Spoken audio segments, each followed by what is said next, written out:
Hi everyone, it's Chris Tuck here, West Wickham Health and Fitness, survivorsofabuse.org.uk and consultant to the Independent Inquiry into Child Sexual Abuse.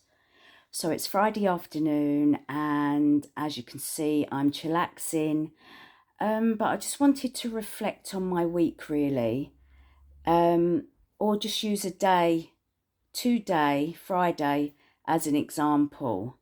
So this morning I started off being really upbeat, very energetic, teaching my early risers fitness class for West Wickham Health and Fitness, going on social media and doing some tips for keeping cool in this heat wave, in this hot weather.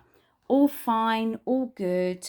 That's what I do. I've been doing health and wellness and fitness since 2003 when I changed careers because of the impact of trauma from childhood abuse and neglect.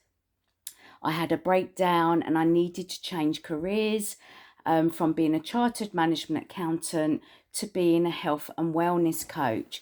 And I've been doing this now, as I said, since 2003. It's now 2022, so 19 years.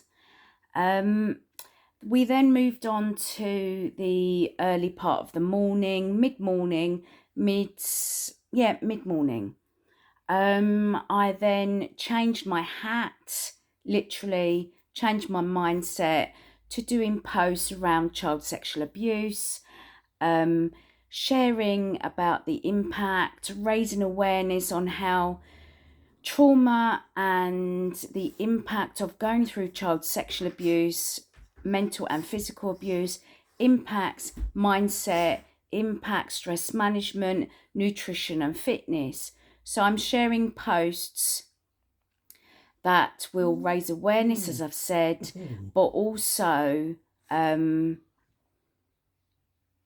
life damaging child abuse can be on the child, the teenager and the adolescent, and how we can recover from that from using holistic means. So I've gone from happy, no worries, to just promoting normal health and wellness, to actually talking about a very dark taboo subject, which is child sexual abuse, child abuse, that many want to remain hidden underneath the carpet, so to speak, behind closed doors. And that just cannot continue to happen. And then to switch mindset again, I then joined an educational process at 12 o'clock. I paid for this morning, or was it last night? I can't remember. I paid for a course with Rachel Holmes to study or expand upon my knowledge and expertise in orthopedic conditions for older adults. And I did that from 12 o'clock to 3 o'clock. And what's the time now? I don't know. What's the time now? Just about that I finished doing that CPD training for my West Wickham Health and Fitness business, but also for my Survivors of Abuse fitness as well, for my charity, to help, victim and survivors move forwards from a holistic platform using stress management, nutrition, fitness, reducing inflammations within our bodies, within our brains, and to move forward in a more positive way without using the damaging methods of moving forwards, which could be an addiction such as alcohol, drugs, medication, eating, either under eating, overeating. So really understanding and choosing to use holistic methods of recovery rather than recovering from our pain in a more negative way.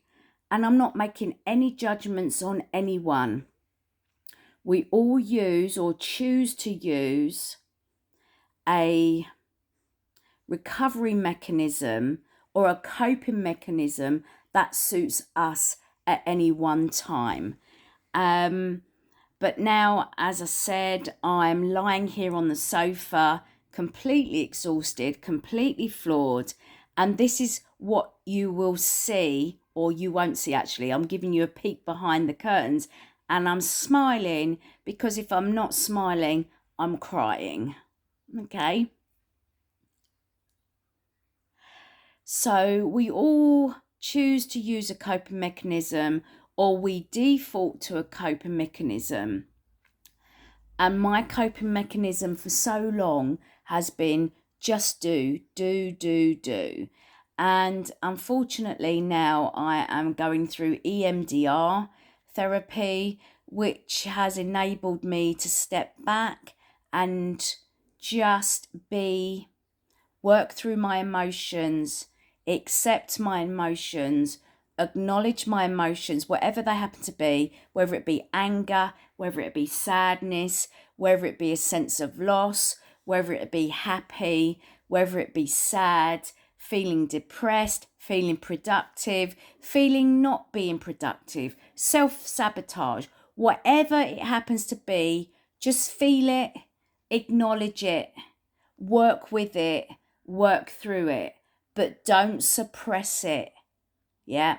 For all my life, all I've ever done is take, ignore, suppress.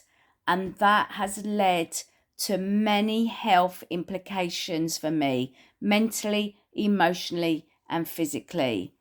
No more. I'm facing up to reality. It's not easy. It's challenging. It's hard. But this is real. This is transparent. And this is the truth of the matter.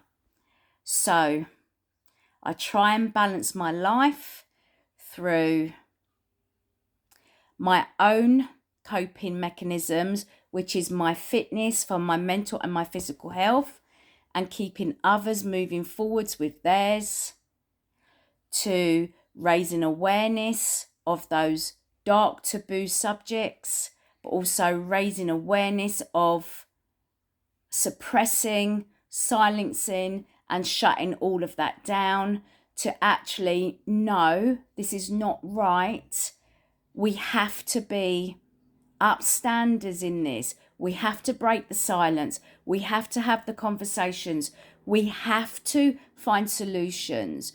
We have to break the cycle of all of this in order to better protect children of today and tomorrow. It's really important that it's just not me. I know it's just not me. There are many hundreds and thousands of people like me that are part of a catalyst for change. And it's really important that as many of you as possible come on board with this journey as we go forwards to the end of this year and the beginning of next year, throughout the next 5 years, the next decade, that we are the catalyst for change for children, to prevent, to stop, have a zero tolerance to child sexual abuse, to mental abuse, to physical abuse, to domestic violence, to this mismanagement of power and control by certain people. It has to stop. It has to stop.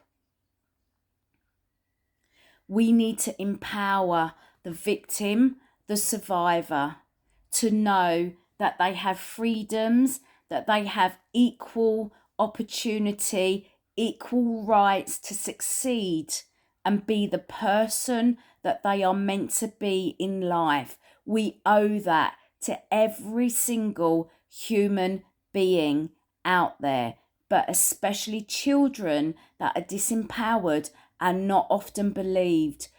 Be an upstander, not a bystander. Thank you for listening.